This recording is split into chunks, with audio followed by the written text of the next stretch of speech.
ito ay rated SPG. Striktong patnubay at gabay ng magulang ang kailangan. Maaaring may masiselang tema, lengguwahe, karahasan, sexual, horror o droga na hindi angkop sa mga bata.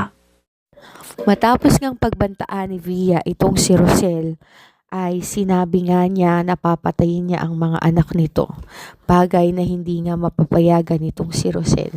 Sinabi niya na tama na ang kasamaan nitong si Via at sawang-sawa na siya sa pananakit nito kay Belle. Kung noon nga ay nagsasalita siya laban kay Via, ngayon pa kaya na ipinaglalaban niya ang kaligtasan ng kanyang anak na si Belle. Sinabi niya na hindi na siya makapapayag sa kahit na sino na mananakit sa kanyang anak. Noong mga oras na yon ay kinausap nga nitong si Rosel itong si Belle. At sinabi niya na kung kaya ba nito na ipakulong ang sarili niyang ina na nagpalaki sa kanya.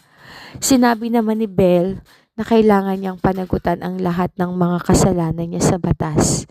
Kaya naman, dali-dali ngang pumunta si Rosel sa police station para mag-file ng demanda laban kay Via. Kinabukasan ay nag-issue agad ang warrant of arrest laban kay Via dahil sa tangka nitong pagpatay kay Belle at kay Tyrone nang sila nga ay sumakay sa bus. Nung mga oras na yon ay umiiyak nga si Via at sinabi niyang walang hiya talaga itong si Rosel dahil nagawa nga nito na ipakulong siya.